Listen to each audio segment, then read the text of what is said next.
Your Excellencies, UN Secretary General, President of the General Assembly, Executive Director of UN Women, and distinguished guests. Today, we are launching a campaign called He for She. I am reaching out to you because we need your help. We want to end gender inequality, and to do this, we need everyone involved. This is the first campaign of its kind at the UN. We want to try and galvanize as many men and boys as possible to be advocates for change. And we don't just want to talk about it. We want to try and make sure that it's tangible. I was appointed as Goodwill Ambassador for UN Women 6 months ago. And the more I've spoken about feminism, the more I have realized that fighting for women's rights has too often become synonymous with man-hating. If there is one thing I know for certain, it is that this has to stop. For the record, feminism, by definition, is the belief that men and women should have equal rights and opportunities. It is the theory of the political, economic, and social equality of the sexes. I started questioning gender-based assumptions a long time ago. When I was 8, I was confused being called bossy because I wanted to direct the plays that we would put on for our parents, but the boys were not. When at 14, I started to be sexualized by certain elements of the media. When at 15, my girlfriends started dropping out of their beloved sports teams because they didn't want to appear muscly. When at 18, my male friends were unable to express their feelings. I decided that I was a feminist, and this seemed uncomplicated to me. But my recent research has shown me that feminism has become an unpopular word. Women are choosing not to identify as feminist. Apparently, I am among the ranks of women whose expressions are seen as too strong, too aggressive, isolating, and anti-men, unattractive even. Why has the word become such an uncomfortable one? I am from Britain, and I think it is right that I am paid the same as my male counterparts. I think it is right that I should be able to make decisions about my own body. I think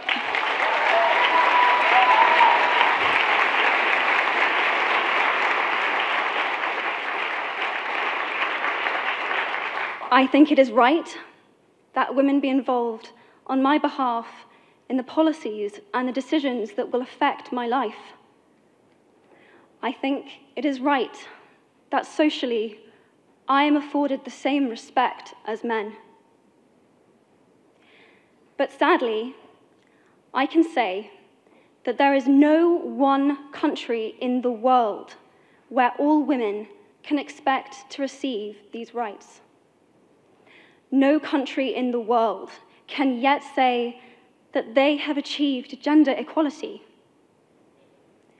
These rights I consider to be human rights, but I am one of the lucky ones. My life is a sheer privilege because my parents didn't love me less because I was born a daughter. My school did not limit me because I was a girl. My mentors didn't assume that I would go less far because I might give birth to a child one day. These influences were the gender equality ambassadors that made me who I am today. They may not know it, but they are the inadvertent feminists who are changing the world today. We need more of those. And if you still hate the word, it is not the word that is important. It's the idea and the ambition behind it. Because not all women have received the same rights that I have.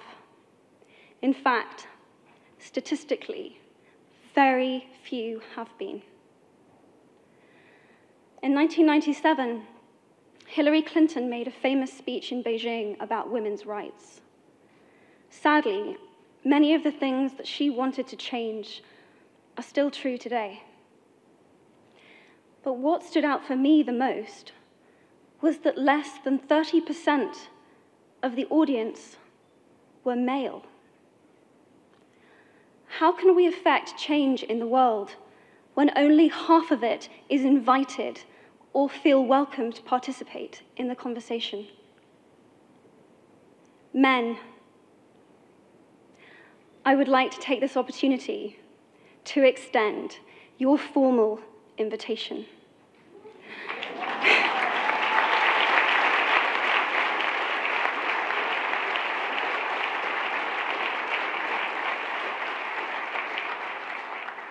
Gender equality is your issue too. Because to date, I've seen my father's role as a parent being valued less by society, despite my needing his presence as a child as much as my mother's.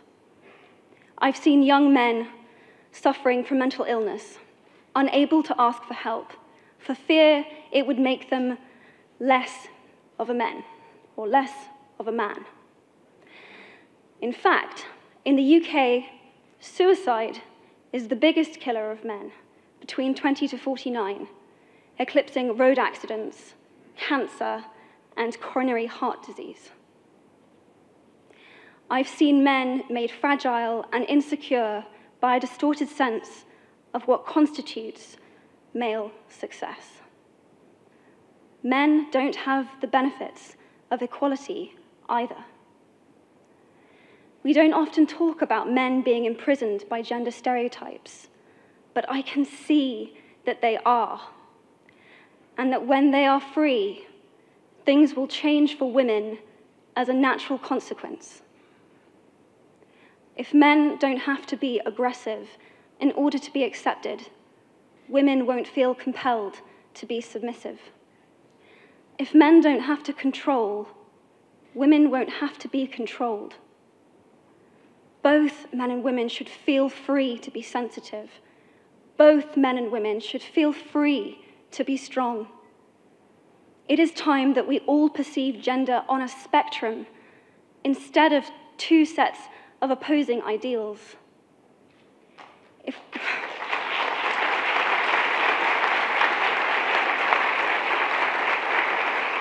If we stop defining each other by what we are not and start defining ourselves by who we are, we can all be freer.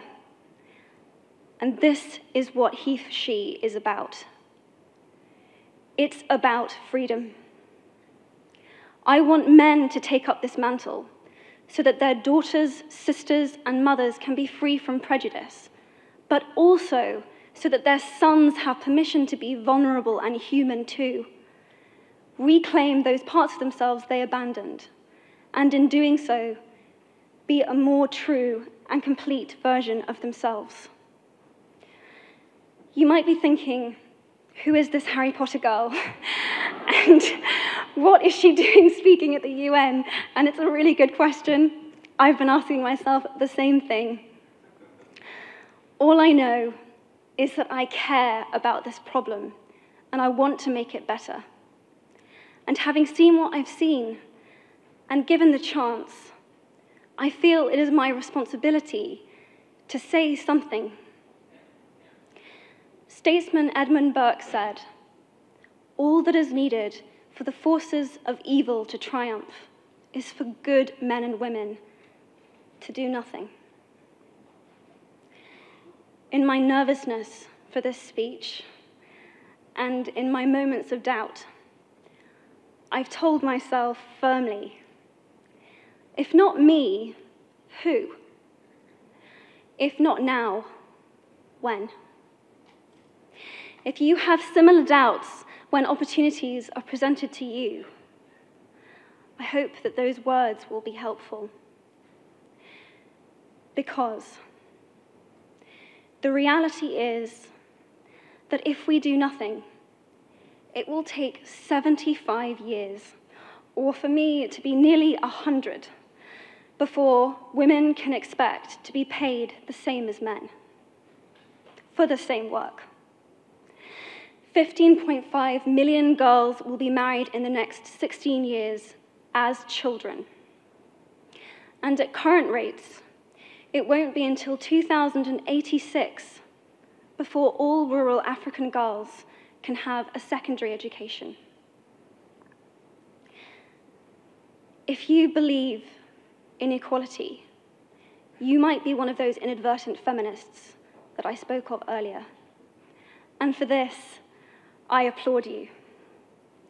We are struggling for a uniting word, but the good news is that we have a uniting movement. It is called He for She. I am inviting you to step forward, to be seen, and to ask yourself, if not me, who? If not now, when? Thank you very, very much.